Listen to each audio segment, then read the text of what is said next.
Hey everyone, Sleepy Reader here. This is going to be one of those super self-indulgent videos. Not that all of mine aren't very self-indulgent, all of my videos. But in this video, I'll just do a shambly ramble haul kind of video through a bunch of comics that are not keys, are not rare. Most of them probably are not in fantastic condition. They're just comics I picked up in the last 2 weeks, comics and other items that interested me, and I thought that I would chat about them just because I feel like it. This is also an amazing show of decadence, material decadence, because I have so many comics to read and I keep getting more. Lots of sales, but some of these were not bought on sale just because I wanted them. But some of these were driven by sales. It's like, well, I might as well get them now because there's a sale. Anyway, but, you know, when it comes to back issues and other doodads, it's all very inexpensive. So,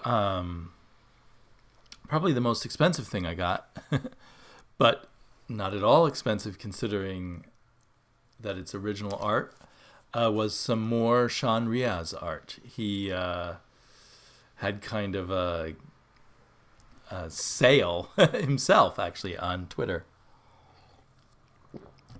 And I thought he was asking too little money for these, so I actually offered him a little more money than he was asking for, and I still think I got it. These paintings, because they're paintings, for a really good deal. Whoops! Oh, they're falling out. They were nicely packaged in this cardboard and mounted on the cardboard, so I was going to keep them here for a while, like a triptych, not a triptych, a diptych. But now they're falling out. And this was only meant to hold them and keep them safe as they traveled from Trinidad. So these are one of the things Sean does is kind of homages to the Bruce Timm, Paul Dini Bruce Timm Batman, animated Batman stuff. But it's really amazing to get these things painted by Sean. He just does such an incredibly good job. I don't know how much detail you can see. It's just everywhere. There's beautiful brush strokes. When he's not doing comics, I feel like Sean should be doing book cover illustrations. And a little more on that in a moment. But so I got 2 of these from Sean at what I thought was a very good deal, offering him more money than he asked for. So there was that of Mr. Freeze, and I particularly love Mr. Freeze from the show. And then I am less of a Harley Quinn than most people, but I thought this was a particularly strong Harley Quinn painting. And while it was hot, before someone else got it, I asked Sean for this one too. So these, I've got to figure out exactly how to mount these or whatever. I think the one problem I had, like, with that Batman picture behind me there that Sean did of Batman 66 is that it was kind of on non-standard size paper in terms of standard frames that you could get at shops.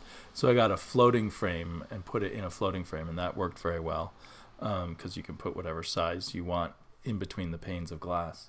I don't know if that would work for paintings, so I'll have to look into. I might just, when I have energy, mount them on some black paper or something, but we'll see. And along with it, Sean sent me a nice pen and ink drawing. You can still see the pencil under the ink, which I like. He mostly erased it, but he basically drew myself and himself as, I think there's a word for it, for this style of drawing where you draw adults as little children. But anyway, before the beard grew back, that's me. which captures me in certain ways. I mean, whether it captures my face, of course, it's a cartoon, but he even notices the way I tend to dress, which is I often wear a t-shirt with a button-up shirt over it as kind of a jacket. And there he drew himself with lots of freckles, which I don't really notice on his videos that he has lots of freckles, but perhaps in person I would see that. And he wrote me a really nice note. Damien, from one SR, Sleepy Reader, Sean Riaz, to another. Thank you as always for your support and encouragement. So anyway, that was awesome. I was really delighted when I got these in the mail. I feel really lucky to know Sean and to have access to his art. So while we're speaking of collector edition art, I was cleaning up in my old basement office and found this computer-made invitation that I drew and then scanned into a computer and put together as best I could in, I don't know if it was Photoshop or some other, maybe I did the art in Photoshop and then took it into some other program, I can't remember. But anyway, the homemade wedding invitation I did when I married my wife, which was superhero themed. I don't know if the focus will be good enough, but she is thinking, how many times do I have to save the universe before I find true love? And she being Mrs. Sleepy Reader now, and this being Sleepy Reader, is thinking, could she ever love the man behind the mask? And then you open up the card, and there's a cartoon of me and my wife getting married, which I drew, of course, before we got married. But their solo adventures are over. You're invited to the marriage of Mr. and Mrs. Sleepy Reader. So, I don't know. I got a kick out of seeing that because it's funny, since we got married in 2003, I think that was during a period where I would theoretically have not been telling myself I was not that into comics anymore. But obviously I was, even when I was doing my wedding invitation. What pops into my head? Comic books. So there you go. On to the less personal. I was...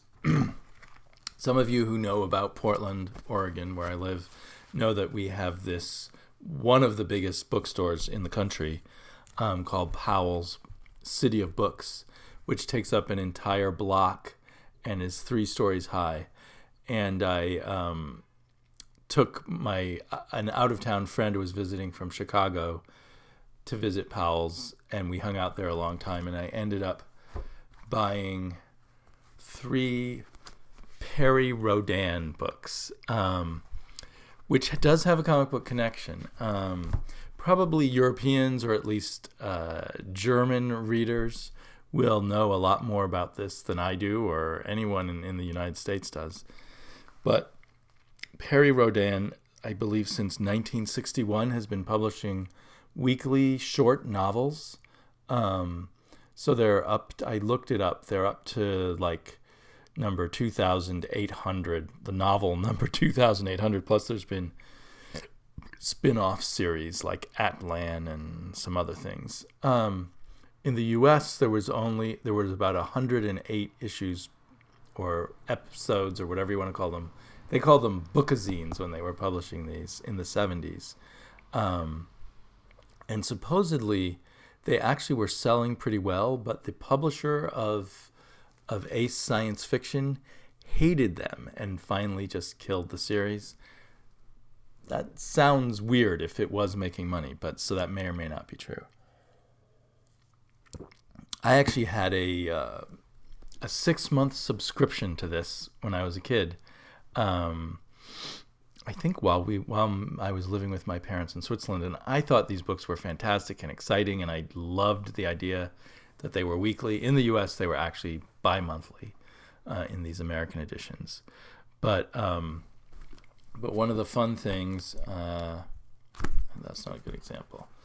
So one of the fun things is because they knew there were already hundreds, if not 1,000 books in the bag when they started publishing these in the United States. So at the end of each chapter, in most editions, some of these have it, some of these don't. At the end of each chapter, they would tell you something coming up in the future. So 50 adventures from now, you'll be kept wide awake by sleepers of ISC. So that's their translation of a book that's coming 50 episodes after number 29. And then the next chapter would jump you ahead. At the end of the next chapter, would say 100 adventures from now, you'll cower through the galactic storm. And is there one more chapter? So at the end of the 5th chapter, it says 200 adventures from now, you'll meet the remarkable 3-star brothers. And there's something about my mind and the way it works. I loved the idea of this endless serial, which I think connects to my interest in comics. So I picked up 3 of them, and I realized I actually have, many years ago picked up other copies, and unfortunately with stickers right on the covers. And in the usual fashion, they don't treat paperback books very well, so they write codes on the inside and stuff like that. But anyway, I tried reading some of it, and it was awful. It's awful, and it may not be, the German versions may not be so awful, but I think the translations are terrible, and maybe they're terrible translations of mediocre novels. I'm going to try reading some more because I just really want to like it again, but the one I sampled was just so hard to get through. I can't imagine how I, as a 14-year-old, thought this was exciting reading, because very little happens and it's just told in the most clumsily way possible. But another interesting thing about this is there was a guy who was kind of a respected but never super well-known comic book artist named Gray Morrow, who then made, I think he did a lot of art for Red Circle, and I think he did some art for DC. And someone, I want to say it was Jean-Paul Ace Peter, was showing some comics that Gray Morrow did elsewhere. Anyway, for the aficionado, Gray Morrow was this very interesting artist. And then he made the shift over to science fiction book covers. And I believe he did, at least in some editions, because there are some editions where they use the original German paintings. But he did a version of every one of the 108 Perry Rodin novels that they published. And I actually kind of love his painting style. Really great classic science fiction. No apologies for its, complete science fiction-ness, if you will. And so, for nothing, just because I'm obsessed with this idea of this endless novel, and you can get them very cheap, I want to try and get all the Perry Rodins. And I probably have 10 or 15 others somewhere tucked away in boxes. But even just for the covers, I'd love posters of a lot of these covers. His art reminds me a bit of Kelly Frias, if you know your older science fiction illustrators. But I think I like it better in a way. So that's not even comics yet, and have I blabbered on for quite a while. I probably will eventually get too tired and not get to all the comics I bought in the past 2 weeks. While I'm kind of obsessing over artists, at one of the sales, I grabbed this issue of Rough Stuff. And it was very inexpensive, and I should have grabbed more probably, but I'd also ordered some from a sale at Tomorrow's website, and I wasn't sure which ones were coming. I knew I hadn't ordered this Steve Rude one. And at first I was a little disappointed that the entire issue is not devoted to Steve Rude. But looking through it, there's just so much cool stuff. If you're kind of a fan of well, new and old artists, but mostly old artists, Bronze and Silver Age artists, and you like seeing the process. There's all these process pages, for instance, of Gil Kane work, and some samples where you see the Gil Kane sketch, and then you see the inked result after the fact. Another interesting, Gil Kane inked with felt tip pen, and apparently that fades terribly. So so if you have original art by Gil Kane that he inked in felt tip, it may already be fading. So let's see. That's weird. I thought they showed. I know they. Well, yeah. Here's one. Like, this is his sketch for the cover of the Man Wolf, and then the Man Wolf cover. None of, or almost none of these are inked by him. It's unclear if these are just his rough thumbnails and then he did a more finished pencil, or if this is what the inker got and then the inker had to finish it from this. So that's a cover from Kid Cult Gunslinger. So anyway, this kind of stuff fascinates me. So I'm going to have to... I don't think this Rough Stuff magazine lasted too long, but I'm going to have to pick up more when I can. And there's stuff about Cully Hammer, not an artist that I really have paid much attention to yet. Some Dale... I could never say his name right. Dale Cohen. Is that his name? Famous for his Hulk work in the 80s, I think. Yeah,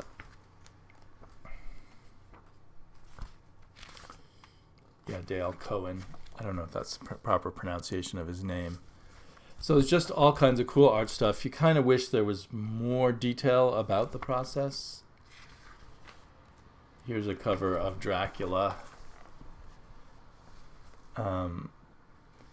So I would like to hear more about inker's experience inking Gil Kane. You know, there's a little bit. It's all written by Bob McLeod, who was a very good inker at Marvel in the 80s. And then there is a Steve Rude, Bob McLeod interviewing Steve Rude, and a lot of Steve Rude's process work in here. So, so yeah, just a fun thing. So since I've showed you this, I might as well show you. Today in the mail, I received the 2 Morrow's things I bought on their website from their sale. I think their Black Friday sale went on for about 2 weeks. But, so I got a few rough stuffs just, when you're picking them out on the website. Well, you can look at little PDF samples, but you're kind of picking them up. On faith, a certain amount. So this issue of Rough Stuff, I haven't looked at these yet, actually. I've just pulled them out of the box, which I think I got because it mentioned Joe Jusko. So I'm looking forward to digging into that for sure. And this Rough Stuff, Mike Mayhew, I think must be what, and Nick Cardy and Tony DeZunia in this issue. So that Micronauts. That I think I love rough sketches better than finished artwork many times. I suppose it might depend on my mood. So I love seeing all of this kind of stuff. I also got Comic Book Creator, an issue that focuses on Neil Adams, and I thought it focused on Neil Adams' whole Batman career, but it actually does mostly focus on his return to Batman, his Neil Adams Odyssey, or his Batman Odyssey, which I own but have never read, but was not too excited by the little bit that I sampled. And an issue of back issue focusing on Batman in the Bronze Age. Can't resist that. And I've mentioned that I've been on a big George Perez kick, so here's one of their modern masters focusing on George. And an interesting thing about Two Morrows is you automatically get a digital copy every time you order a physical copy. And with the sale prices, if you just bought the digital copy, you wouldn't be saving a whole lot anyway. But so I've already read digitally, before I even received this in the mail, about half of this book, which is just one long career-spanning interview as of, I think, 2003 with Perez. But it's very enjoyable. And he is he makes a good interview. He's a humble but honest person. So he's, not bragging or being mean or anything, but he's definitely letting you know what was going on in his career at different points. But I'm very glad to have the physical version, and I'll be looking at the art more. And there's a gallery section at the back. So probably more on my George Perez obsession later. And then a hardback of their Herb Trimpe, the incredible Herb Trimpe there. I wouldn't call it a biography because this also is mostly a long interview with Herb Trimpe, but it's actually then intercut with other little articles and interviews with other people. Like I've already looked at the interview with Sal Buscema. There was a page here somewhere that was about the original art of the very first appearance of Wolverine, which is the last page of Hulk. What is it? 180. Is it 180? Yeah, 180. Which, according to the little blurb which I've read here, he gave away to a fan in 1983, who was a teenager, and who 30 years later sold it for $650,000. In a moral universe, I think that fan should have given Herb Trimpe or his family at least part of the proceeds. I understand that in Europe, at least with fine artists, when their art gets resold, they get a percentage of the profits, and their family after them gets a percentage of the profits. I don't know for how long after. But it seems to me that if something becomes so valuable like that someone's given you, which they created, that they deserve a little bit of a cut. Even if you pay them $50 for it, and then you end up selling it for $600,000. I just feel the artist deserves something there, because these artists end up poor, and it's watching their art sell for hundreds of thousands of dollars must just be mind-boggling. I was thinking about how I knew that there was a wave of, or not a big wave, but there were women writers in the late 70s and 80s in Marvel Comics. One was Mary Jo Duffy, and I looked her up, and she is now whatever I read about was mentioning about her, was working as a receptionist. And she was quite a good writer in, I think, the early 80s or mid 80s at Marvel. And then even more kind of surprising to me, Wayne Boring, if anyone remembers Wayne Boring from the Silver Age Superman. He was the Silver Age Superman artist, defined that look of Superman, which was then carried on by Kurt Swan later on. Wayne Boring, after he left comics, ended up a janitor. So if you had some rare piece of Wayne Boring art and sold it for hundreds of thousands of dollars, it would. Anyway, by the time Wayne Boring probably died before comic art became that valuable. But that just kind of passed through my thoughts, and I know that Herb Trimpe, I'll find out more details here, I assume, when I read this book.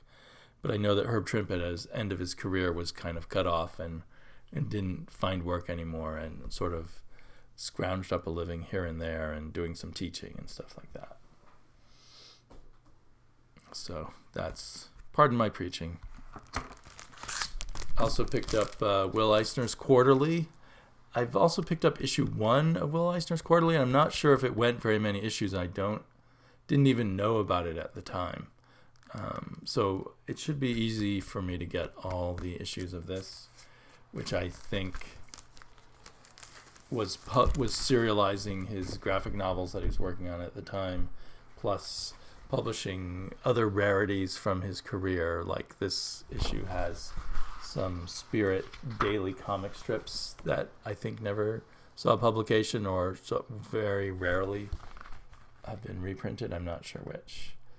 And it looks like some interviews and whatnot also. So anyway, nice if you can find it, for not too much money. I'm cheap. And yet, in the end, you do spend a little bit of money when you buy this many comics.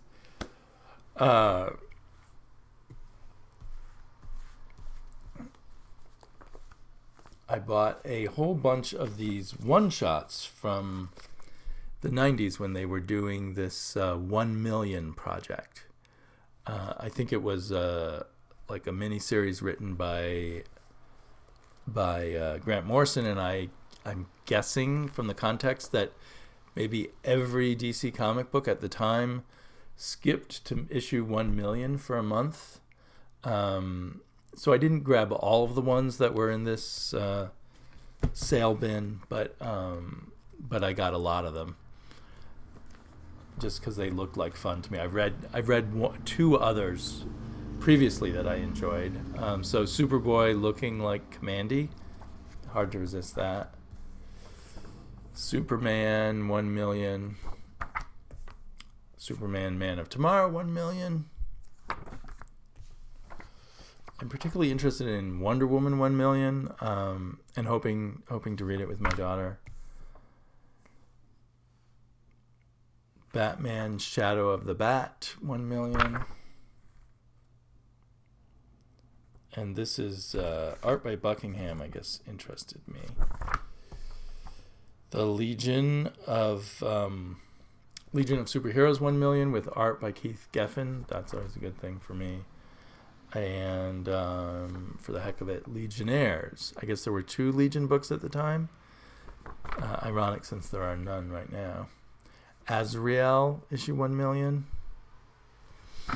And Starman issue 1 million, which is by James Robinson, so that also intrigued me. The art by, I can't say his name.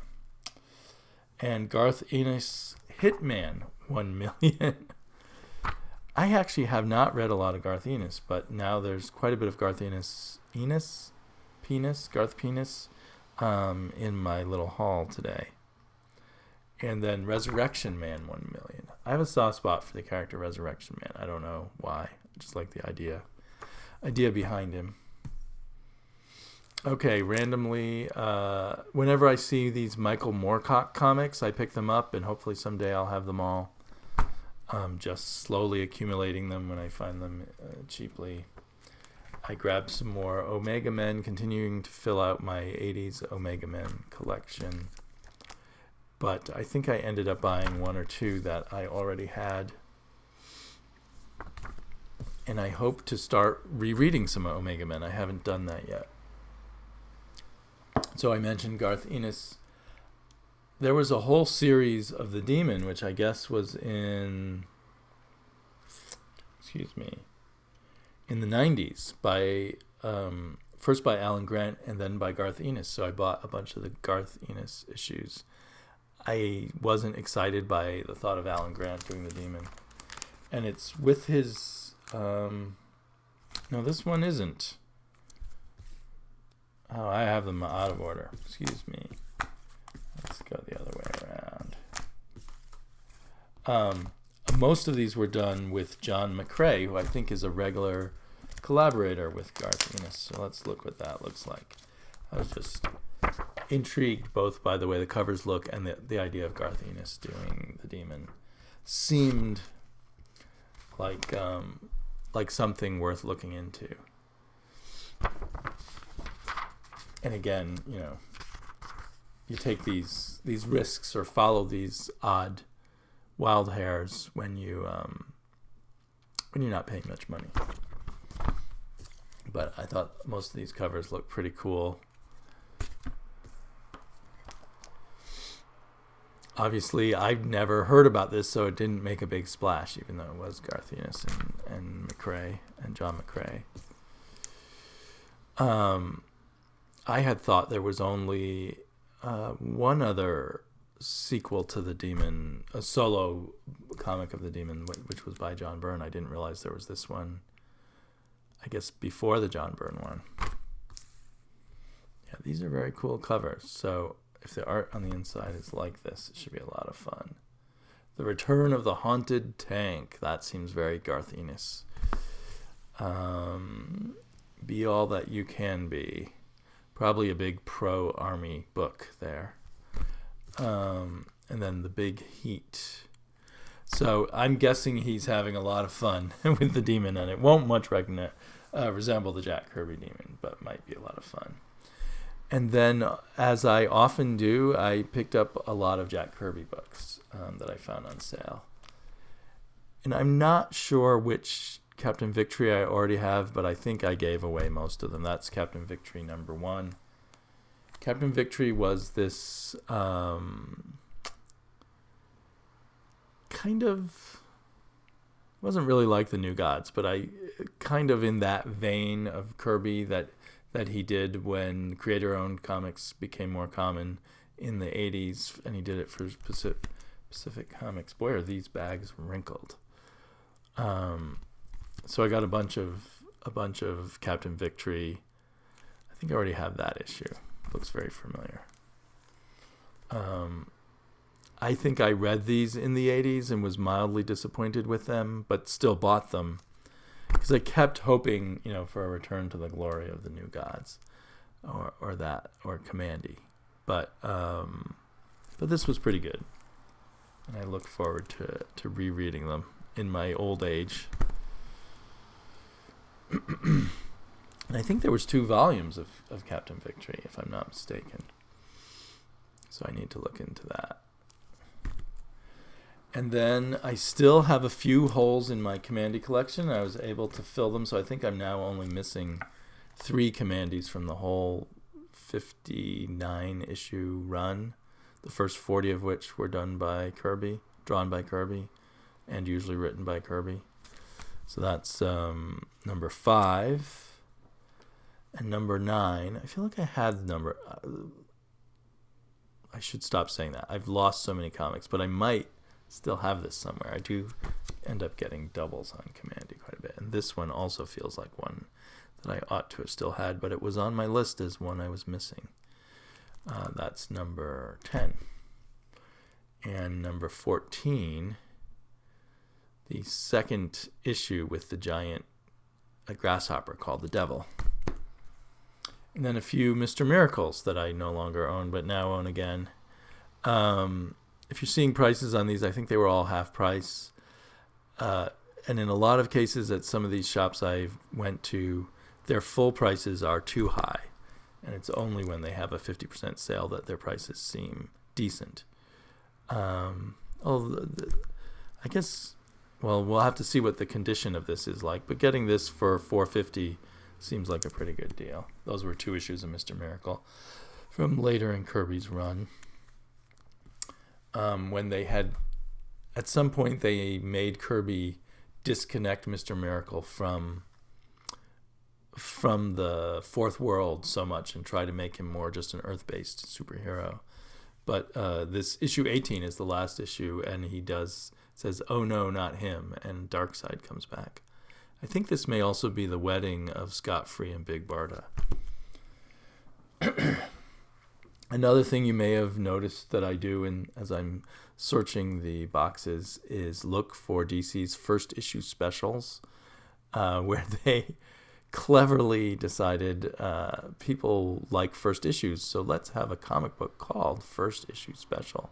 So this is issue number 5 of First Issue Special, which featured the Manhunter. So they had before this also had tryout comics where they would try a different, and Marvel used to have this kind of thing too, try a different story in each issue, and if it sold well, then they would spin it out into its own comic.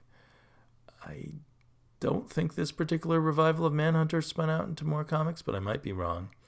I've always been kind of weirded out, but also thrilled by this cover. I think I must have had this comic when I was a kid, or maybe a friend of mine did. So that's First Issue Special number 5. And I might be wrong. I can look inside right now. I think it was written by Joe Simon. So they briefly tried to reunite Simon and Kirby on a few comics, like Sandman, and I think on this one too.